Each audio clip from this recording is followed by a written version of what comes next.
Okay students, अस्सलाम वालेकुम वरहमतुल्लाहि वबरकातुहू। आज की हमारी क्लास इंटरव्यू प्रिपरेशन की क्लास है।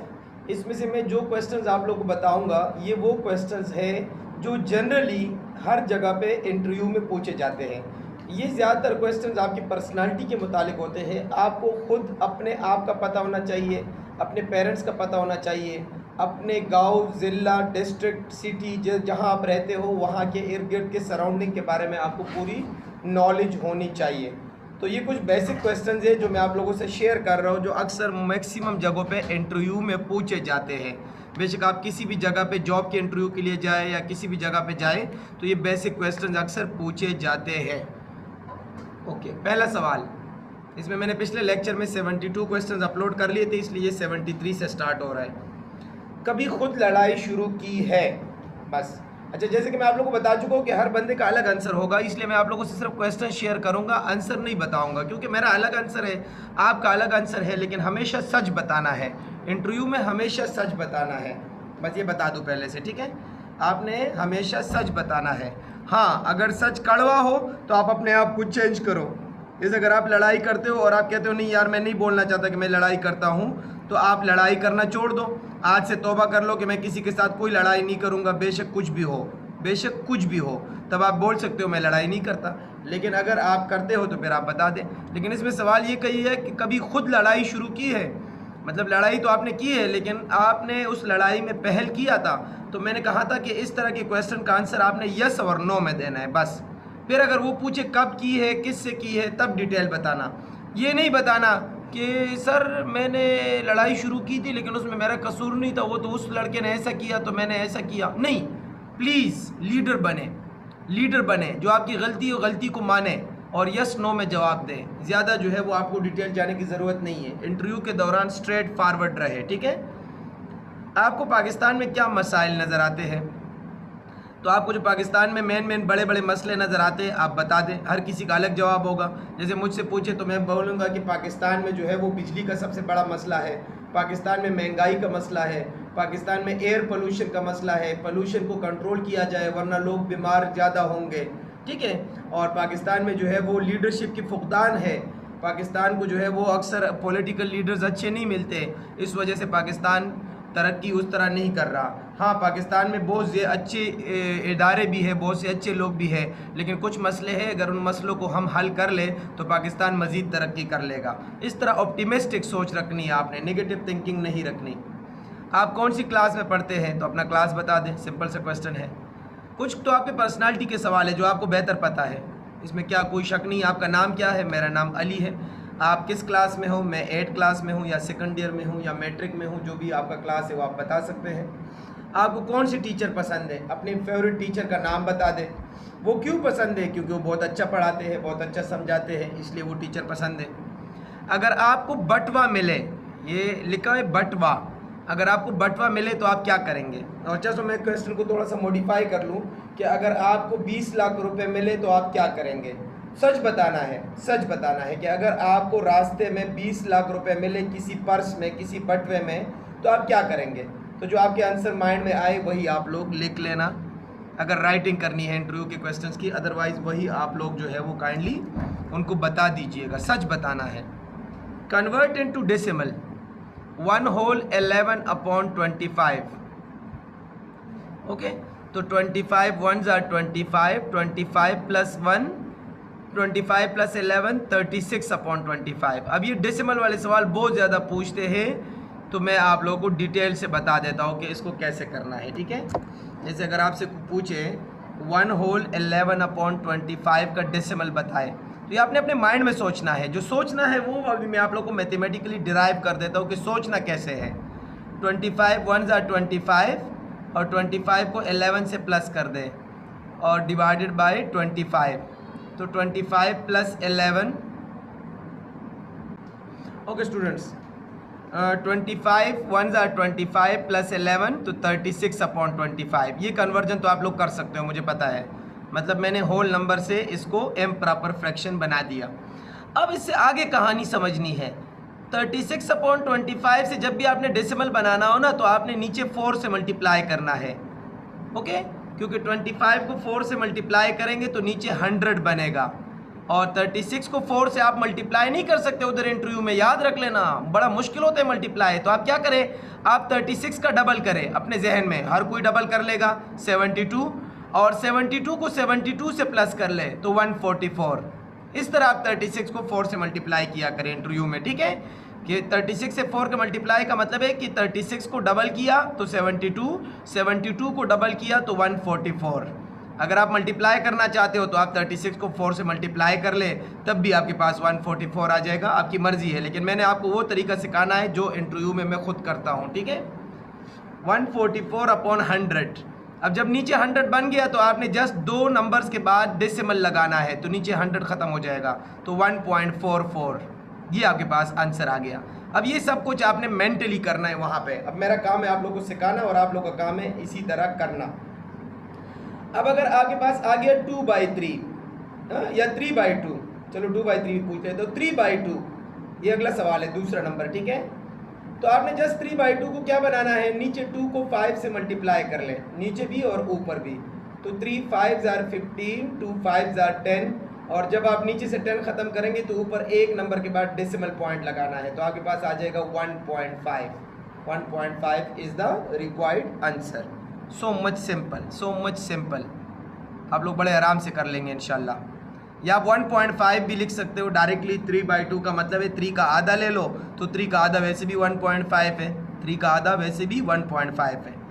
अच्छा, एक अगला क्वेश्चन है 2/3। हाँ, इसको देख ले ज़रा, इसमें आपको प्रॉपर डिवीजन करनी पड़ेगी।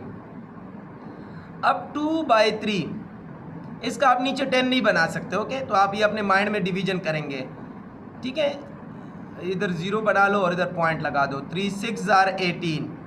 अब आपको पता है कि अगला नंबर आएगा किस चीज़ से भला, 6 से ही आएगा, और आप अपने माइंड में सोच ही रहे हैं कि ये तो 0.666 आएगा, तो 0.666 है ना, तो आप 0.67 उनको बता दें या 0.666 बता दें, ऐसा आपका आंसर आएगा।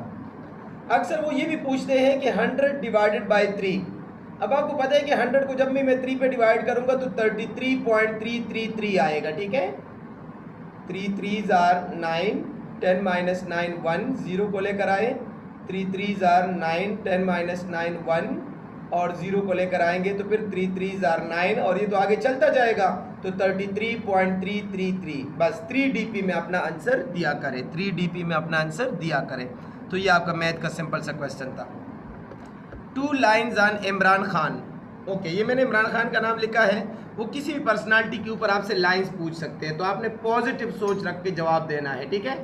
यहाँ ये नहीं सोचना कि आप किस पार्टी से है या वो बंदा आपको पसंद है या ना पसंद है, पॉजिटिव जवाब दे देना, सबसे बेस्ट मैं मशवरा दूंगा, ठीक है। 2 lines on इमरान खान। तो इमरान खान एक अच्छे क्रिकेटर थे और उन्होंने पाकिस्तान को 1992 का वर्ल्ड कप जितवाया, और पाकिस्तान में सबसे पहली जो कैंसर अस्पताल बनाई जिसमें गरीबों का मुफ्त इलाज किया जाता है, उसका नाम है शौकत खानम अस्पताल, ठीक है। और पाकिस्तान के इस टाइम जो मौजूदा वज़ीर आज़म है वो भी इमरान खान है, और उन्होंने मुल्क कौम से ये वादा भी किया है कि पाकिस्तान को बहुत जल्द तमाम मसाइल से इमरान खान निकाल लेंगे। बस ये हो गया न्यूट्रल आंसर, ओके। अगर आगे जी 2 lines on नवाज़ शरीफ, तो आप नवाज़ शरीफ का बता दें कि वो हमारे साबिक़ा वज़ीर आज़म हैं और उन्होंने मुल्क के लिए काफ़ी खिदमतें की है, न्यूट्रल जवाब। और पाकिस्तान को एटॉमिक पावर जब पाकिस्तान बना तो उस वक्त भी वज़ीर आज़म जो है वो नवाज़ शरीफ ही थे, ठीक है। हाँ, इमरान खान ने कैंसर का हॉस्पिटल बनवाया था लाहौर में, शौकत खानम हॉस्पिटल के नाम से, ठीक है। इस तरह कोई और आ जाए, कोई लीडर का पूछ सकते हैं। 2 lines on बिलावल भुट्टो जरदारी। आप बता दें भाई, बिलावल ने अपनी क्वालिफिकेशन बाहर से हासिल की और इस टाइम पाकिस्तान पीपल्स पार्टी के चेयरमैन हैं और बहुत स्ट्रॉन्ग कंटेस्टेंट है, बहुत स्ट्रॉन्ग अपोजिशन करता है इमरान खान के ख़िलाफ़। मरियम नवाज़ के बारे में वो आपसे पूछ सकते हैं, बता दें। जनरल कमर जावेद बाजवा का वो लाजमी पूछते हैं, ठीक है, कि आप जनरल कमर जावेद बाजवा के बारे में क्या जानते हो। तो पाकिस्तान आर्मी के सबसे जो पाकिस्तान आर्मी के जनरल हैं general Qamar Javed Bajwa, chief of the army staff है, बहुत ब्रेव है, एक अच्छा लीडर है। पाकिस्तान आर्मी का जो सबसे जो सीनियर ऑफिसर है, ठीक है, पाकिस्तान आर्मी का, वो जनरल कमर जावेद बाजवा है। और वो अगर किसी महाज पे लड़े हैं तो आप उनके बारे में फिर गूगल से इंफॉर्मेशन बाकी ले लेना। ठीक है, लेकिन आपने एक अच्छी पर्सनालिटी दिखानी है उनको। ISIS, Islamic state in Iraq and Syria, इसको उर्दू में कहते हैं दाइश का तंजीम, दाइश का तंजीम, ठीक है, दाइश का तंजीम। TTP का मतलब है तहरीक तालिबान पाकिस्तान, ठीक है। ये उस वक्त जो कि पिछले सालों में ये जो तंजीमें थी ये दुनिया में काफ़ी ज़्यादा मशहूर हो गई थी, इसलिए अक्सर ये भी क्वेश्चन में पूछते थे वो। आजकल जो टॉप क्वेश्चन चल रहा है ना वो है अज़रबैजान और आर्मीनिया। अज़रबैजान और आर्मीनिया के दरमियान एक लड़ाई हो रही है, एक जगह पे हो रही है, उनके बीच में एक जगह है, उसका नाम तो अभी मैं भूल गया, आप लोग नेट से देख लेना। अज़रबैजान कहता है ये हमारा है और आर्मीनिया कहता नहीं है तो हमारा है, इसमें तो हमारे लोग रहते हैं। तो उसके ऊपर जो है ना काफ़ी अरसे से लड़ाई चल रही थी, लेकिन अभी बहुत शिद्दत इख्तियार कर गई है और इस टाइम खैर अज़रबैजान का पल्ला ज़रा भारी है आर्मीनिया के ऊपर। तो ये तो आपको न्यूज़ और जनरल नॉलेज और गूगल से भी काफ़ी ज़्यादा चीज़ें मिल जाएगी कि उनके दरमियान इस टाइम लड़ाई किस नौयत पे पहुंच चुकी है। 2 लाइन्स ऑन जनरल बाजवा, देखो मैंने सवाल भी यही बनाया है, 2 lines on general Bajwa, general Qamar Javed Bajwa के ऊपर आपको कोई 2 लाइन 3 लाइन आपने उनके बारे में, उनकी पर्सनालिटी के बारे में बताने हैं। ईमानदारी और वफादारी में क्या फ़र्क है? ईमानदारी और वफादारी में क्या फ़र्क है? ठीक है, देखो एक होता है ईमानदार, सच बोलने वाला, अच्छा ईमान रखने वाला, सच्चा मोमिन, उसको कहते हैं ईमानदार। ईमानदारी से काम करना, ऑनेस्टी से काम करना, ये ईमानदारी कहलाता है। वफादारी का मतलब है पेट्रियट, आप अपने मुल्क के साथ वफादार है, आप अपने पेरेंट्स के साथ वफादार है, आप चीटर नहीं है, आप बहुत दिल और खुलूस से काम कर रहे हैं, लेकिन आप किसी कंपनी के साथ, किसी मुल्क के साथ, किसी इदारे के साथ, अपने स्कूल के साथ, अपनी बहन भाइयों के साथ, आप अपने रिलेटिव्स के साथ, अपने नेबर्स के साथ वफादारी करते हैं हमेशा। वफा का मतलब है आप किसी को धोखा नहीं दे रहे, बल्कि आप उनके साथ हमेशा वफादारी से पेश आते हैं। तो ये आपका आंसर आ गया। प्लैनेट्स के नाम बताए, तो प्लैनेट्स के नाम तो आपको एकदम याद होने चाहिए, ठीक है। नेपच्यून, प्लेटो, सैचरन, अर्थ, ये सारे, प्लूटो, इसमें 9 प्लैनेट्स है, लेकिन प्लूटो बहुत कम ही टाइम के लिए आता है, इसलिए अक्सर लोग कहते हैं 8 प्लैनेट्स है, ठीक है। फॉसिल क्या होता है? Fossil fuel, petrol, diesel, CNG, okay, ये जितने भी फ्रैक्शनल डिस्टिलेशन ऑफ पेट्रोलियम की जाती है ना, तो जितने फ्रैक्शन निकलते हैं ये जहाँ से आए हैं ना उनको फॉसिल कहा जाता है। मतलब हुआ क्या था कि हज़ारों साल पहले लिविंग ऑर्गेनिज्म एक्सटिंक्ट हो गए।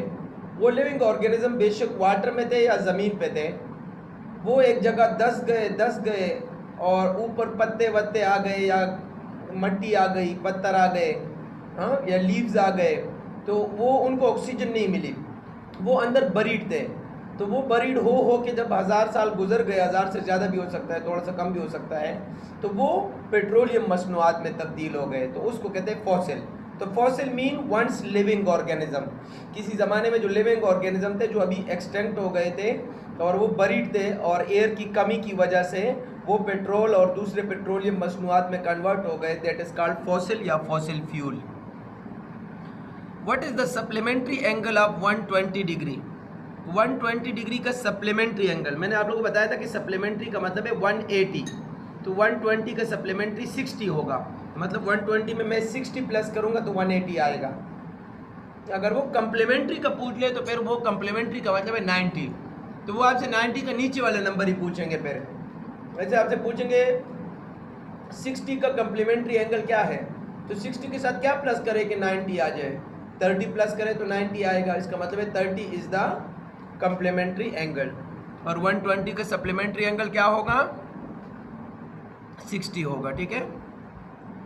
आप घर से 70 रुपये लेकर गए हो और आपने 60 रुपये का लिए, तो बताओ कितने पैसे का लिए, और उस पैसों का परसेंटेज भी आपसे वो पूछ सकता है, ठीक है।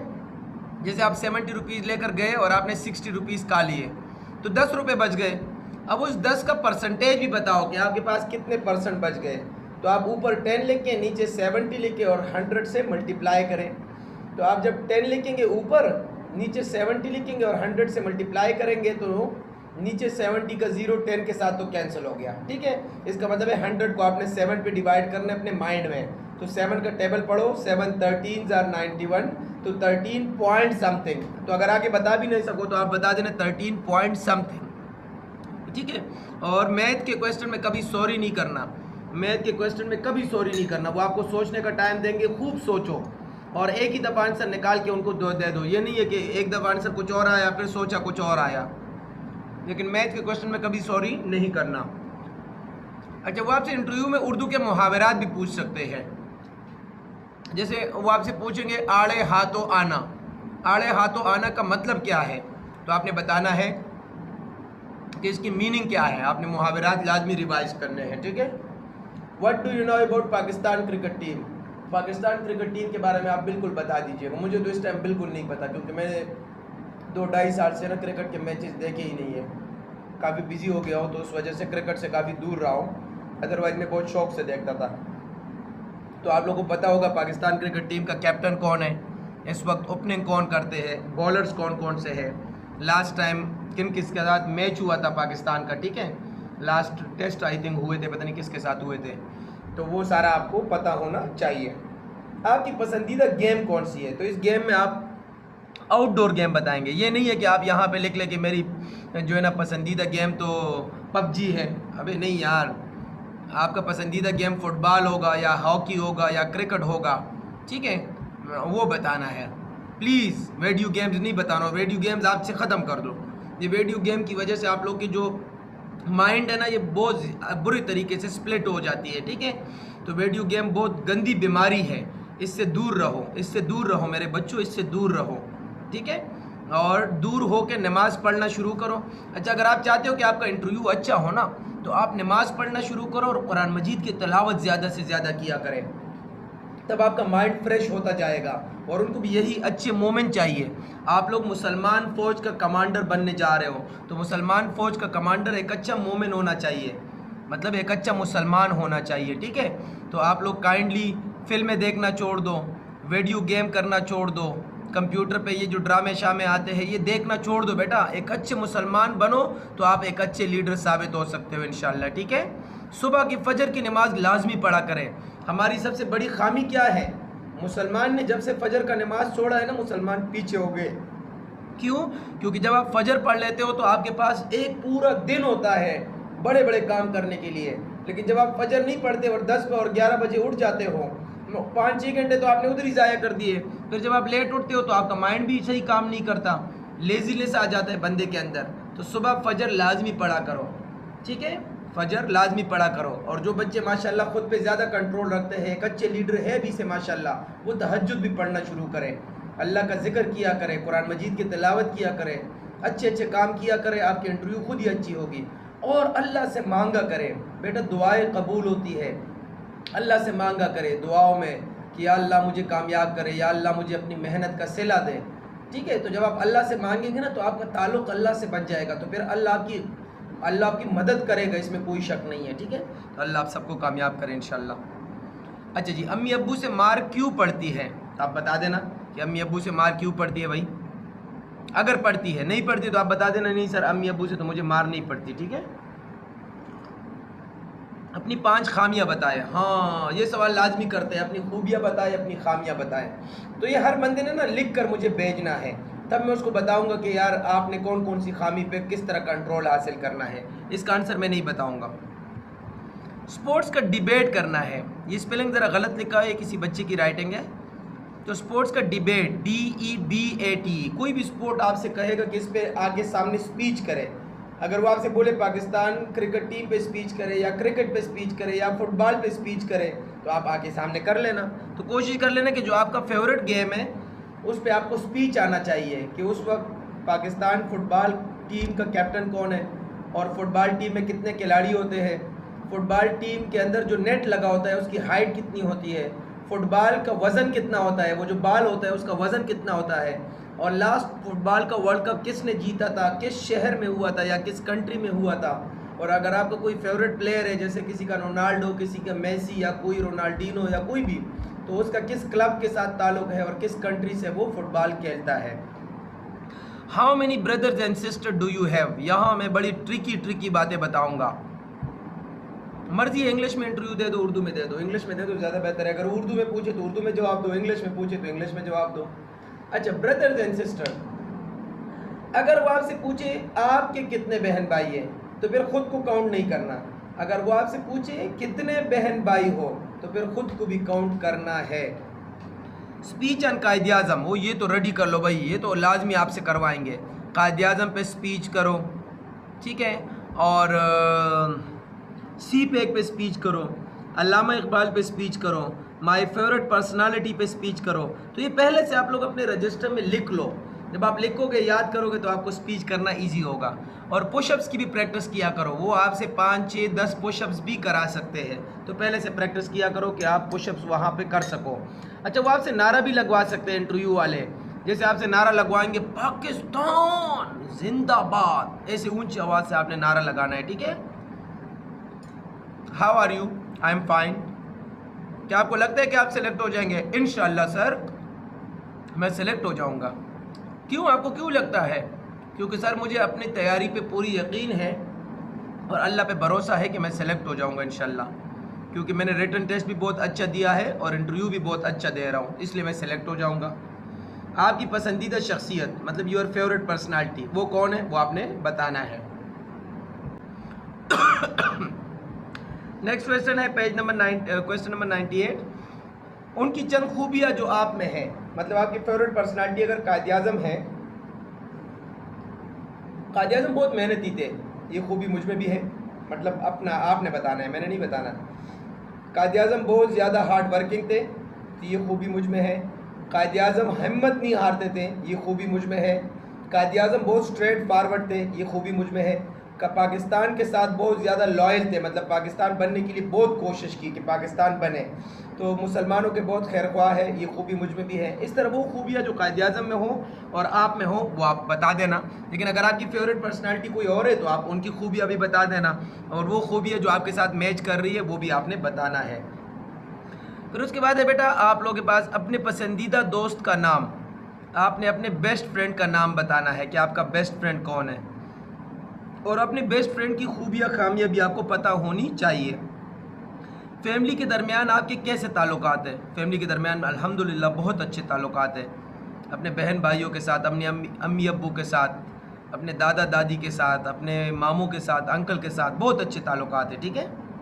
स्पीच एंड सोलर सिस्टम, हाँ आपको सामने लाएंगे कि बेटा आप पीछे खड़े हो जाओ और सोलर सिस्टम पे स्पीच करो, तो आप सोलर सिस्टम पे स्पीच करें कि सोलर सिस्टम के अंदर कौन कौन से प्लैनेट्स हैं, और सन जो है वो मेन सेंटर में है, उसके इर्द गिर्द जो प्लैनेट्स है वो रिवॉल्विंग कर रहे हैं, प्लैनेट्स के नाम बता दो, तो 1 मिनट का स्पीच पूरा हो जाएगा। उनको चाहिए बस 1 मिनट का स्पीच, ठीक है। जो क्वेश्चन आपको नहीं आ रहे तो आप उस पर थोड़ा सा सोच लो 5 सेकंड्स के लिए, और उसके बाद सॉरी कर लो, डायरेक्ट सॉरी नहीं करना, ताकि उनको पता लग जाए कि आपने कुछ ना कुछ तो सोच लिया। मेटाफोरिक रॉक्स का क्वेश्चन अक्सर पूछते हैं कि व्हाट आर मेटाफोरिक रॉक्स, तो आप मेटाफोरिक रॉक्स का भी आंसर बता देना। बिग बैंग थ्योरी मैं आप लोग को पढ़ा चुका हूँ, वही वाला आंसर बता देना। 19/3 को डेसिमल में कन्वर्ट करें, देखो फिर डेसिमल का क्वेश्चन आ गया, तो 19 को आपने 3 पे डिवाइड करना है, तो 3 6 are 18, फिर 1 आ जाएगा, तो 1 के साथ जब भी आप 0 लगाएंगे और 3 पे डिवाइड करेंगे तो 3 3 are 9 ही आएगा, इसका मतलब 3 3 3 3, ओके, तो 6.3333 ऐसे। जब आपने प्रैक्टिस की हो तो आपको ये याद भी होगा इंशाल्लाह। लड़ाई झगड़ा करते हो? No sir. अगर कोई करता है तो बोलो यस सर। अगर आप घर से 90 रुपीज़ लेकर आए हैं मार्केट और आपने 30% खर्च कर दिए, तो बताओ आपके पास कितने बच गए। आज के इंटरव्यू में मैं मैथ के क्वेश्चन सारे करवा रहा हूँ, ठीक है। ये परसेंटेज वाला क्वेश्चन हर बच्चे से पूछेगा, ये मैं पहले से बता दूँ। आपने ऐसा आंसर देना है, देखिए 90 का 30%, तो परसेंटेज ख़त्म कर लो तो नीचे 100 लगता है ना, तो 90 × 30 डिवाइडेड बाय 100, तो ये 2 0 आपने इस 2 0 से कैंसिल किए, इसका मतलब है 9 × 3 इज इक्वल टू 27, तो 27 रुपीज़ 30% आ गया। उन्होंने क्या बोला कि 30% क्या है, 30% खर्च कर दिए, तो बचे कितने? अच्छा बचे कितने, तो फिर आप 90 का 30% ना निकालें, आप 90 का 70% निकालें, क्योंकि ये तो आपने खर्च कर दिए। 27 रुपीज़ खर्च हो गए, तो या तो 90 में से 27 माइनस कर दो या 90 का 70% निकालो, क्योंकि 30% खर्च कर दिए, इसका मतलब है 70% बच गए। तो परसेंटेज इस 2 जीरो के साथ क्या हो जाएगा, कैंसिल हो जाएगा। 9 को 7 से मल्टीप्लाई करें तो 9 7 63 रुपीज़ आपके साथ आपके पास बच गए। तो ये आपने अपने माइंड में प्रैक्टिस करनी है आज, और सवाल आपने खुद से बनाना है। जैसे आपने बनाना है कि जनाब 80 का 40%, 80 का 60%, 80 का 50%। ये क्वेश्चन आपसे पेपर में वो इंटरव्यू में लाजमी करेंगे। ओके ओके, आपके पास कितने बच्चे, ठीक है। अगर हम आपको जीडीपी ना बनाए तो आप क्या करेंगे? अगर आप जीडीपी के इंटरव्यू के लिए जा रहे हैं माशाल्लाह, और वो आपको ये कहे तो आप इसका आंसर आप बता देना इंशाल्लाह। मैं इसका आंसर नहीं बताऊंगा क्योंकि कुछ साइकोलॉजिकल क्वेश्चन है, उसका आंसर आप लोग को खुद देना चाहिए, वही बेहतर है। इस वक्त दुनिया में क्या हो रहा है, हाँ ये सवाल आपसे लाजमी करेंगे वो। दुनिया में अजरबैजान आर्मीनिया की लड़ाई हो रही है। 2 मैं बताऊंगा, 3 आप लोग खुद सर्च करें, 5 टोटल बताने हैं। अमेरिका में इलेक्शन हो रहा है, डोनाल्ड ट्रंप अमेरिका का प्रेसिडेंट है इस वक्त, लेकिन इलेक्शन हो रहा है, ट्रंप भी खड़ा है और उसके मुकाबले में एक और अमेरिकन भी है, तो इन दोनों का इलेक्शन है, ठीक है। और इसके अलावा दुनिया बहुत तरक्की कर रही है, तरक्की की 2-3 बातें लिख लें, ठीक है। अगर पाकिस्तान में क्या हो रहा है इस वक्त, तो पाकिस्तान के बारे में आप 4-5 बातें लिखेंगे। अगर आप सरगोदा में हो और आपको घर वालों की याद आए, मतलब अगर आप पीएफ कॉलेज सरगोदा के इंटरव्यू दे रहे हैं, हाँ, तो आप हॉस्टल में रहेंगे, तो आपसे पूछेंगे कि अगर आप सरगोदा में होंगे और आपको घर वालों की याद आएगी तो आप क्या करोगे, तो आप इसका आंसर पहले से सोच लेना। अगर आपका लोअर टोपा का इंटरव्यू है या जेलम का इंटरव्यू है या किसी भी जगह का इंटरव्यू है, तो लाज़मी बात है आप अपने घर को छोड़कर तो जाएंगे, हॉस्टल में रहेंगे वहाँ पे, लेकिन आपके दोस्त आपके पास, अच्छा इसको छोड़ दे, लेकिन आपके दोस्त के पास फ़ोन है, हाँ आपके दोस्त के पास फ़ोन है और आपको घर वालों की याद आए तो आप क्या करेंगे, ठीक है। क्या आप दोस्त से फ़ोन मांगेंगे कि मैंने घर कॉल करनी है, या नहीं मांगेंगे, सो एंड सो। अपने दोस्त की खूबियाँ खामियाँ बताएं। रद्दुल फसाद ऑपरेशन 110 तक हमने इस लेक्चर में पढ़ लिया, इससे आगे हम नेक्स्ट लेक्चर में पढ़ेंगे इंशाल्लाह। तब तक के लिए अल्लाह हाफिज़।